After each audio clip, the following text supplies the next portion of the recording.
Yani sadece lokanta işletmecisi olarak değil. Yani su bildiğiniz gibi medeniyettir. Suyun olmadığı yerde medeniyet yoktur, temizlik yoktur. Yani 6 günlük, 7 günlük bir su kesintisi bu insanlar için bir eziyettir, bir cezalandırmadır.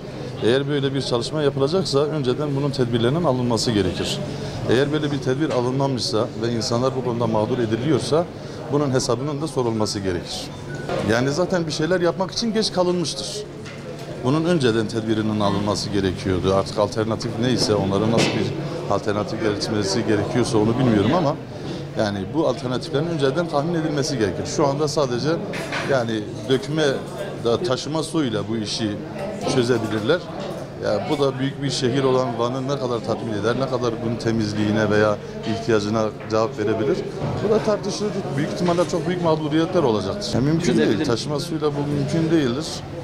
Yani zaten içme suyu olarak biz hazır su kullanıyoruz. Orada bir problem olmayacaktır onun olup olmaması ama bir bulaşık yıkamadır, temizliktir, efendime söyleyeyim kişisel bakımdır, kişisel elini yıkama, lavabo ihtiyaçlarını karşılama noktasında burada çok ciddi mağduriyetler olacaktır tabii ki. Biz geleceğiz. Bizim hani 6 gün böyle bir şehirde su kesilmez. 6 gün çok zor. Yani hayat çok zor. Bizim için hatta çok zor. Ya 6 gün bizim havamız kapalı kalacak.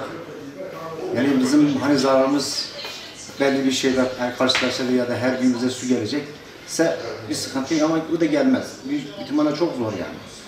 Yani bir şehirde su 6 gün kesilirse büyük bir zarar. Yani millet çok zorluk çeker, fırıncılar, hamamcılar çok zor. Yani hayat duracak yani. Yani sonra yani susuz insan yani hiçbir şey yapamaz. Depom var, bir günlük. Başka da hiçbir şey yok zaten. Ben 6 günde ben suyun gelmese dünya kadar zararım olur. Yani bu konuda ya yardımcı olması lazım, belediye. Yardım etse bana her gün su vermesi lazım. Yoksa hamamım kapalı kalacak. İşim dağılacak, müşterim gidecek, benim hanım gidecek. 6 gün yani zor bir şey. Vasıf yetiştirmez. Yani bir şehirde 6 gün suyu kime verecek, kime vermeyecek çok zor bir şey. Yani normalde ben suyun bitiyor bana gelmiyor. Hatta şehidin bütün suyu kesilirse hiç vermez.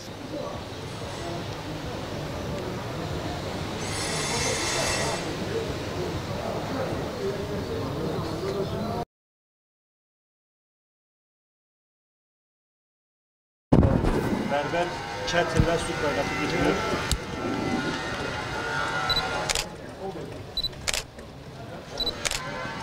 Yakında Afrika'ya dönüşeceğiz inşallah.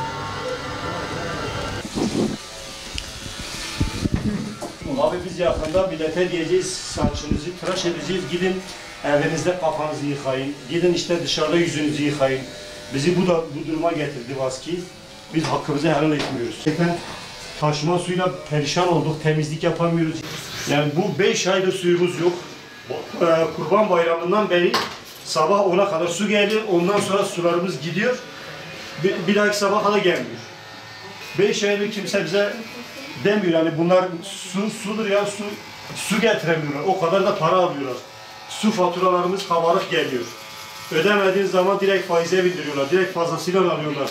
Bir gün boyunca insanların kendilerini insanların yerine koysunlar, esnafın yerine koysunlar. Gelsinler bir gün burada dursunlar, bizim neler çektiğimizi, ne rezillikler yaşadıklarımızı görsünler. Eğer kendileri kabul ediyorlarsa biz de kabul ediyoruz. Zaten gündelik hayatta en temel 2 ihtiyacımız, biri ekmek, biri su. Bunlardan bir tanesinden mahrum kalıyoruz. Ne yazık ki. Bununla ilgili çok büyük problemler yaşıyoruz. Yani sadece bu dönem için değil, bundan önceki dönemlerde de biz hep bu olayları yaşadık ve en önemlisi mesela bir bayram akşamı çok büyük problemler yaşadık. Yani su kesintisinden dolayı dışarıdan gelen turistler olsun, kendi Türk vatandaşlarımız olsun çok büyük mağduriyetler yaşadık. Yani şu an bile aynı mağduriyetleri yaşıyoruz. Zaten gündelik hemen hemen haftada nereden bakarsan bir gün biz bu mağduriyetleri yaşıyoruz zaten. Bu da çok büyük bir probleme sebep oluyor. Yani dediğim gibi bundan dolayı ne temizlik yapabiliyoruz, gelen misafirlerimize çok büyük bir mahcubiyetlik yaşıyoruz. Şu an bile mesela hem restoranımızda hem otelimizde nereden bakarsanız kapasite tamamen dolu. Sezon başı olduğundan dolayı. Sezonun ortasındayız şu an. En ihtiyaç duyduğumuz şey şu an su.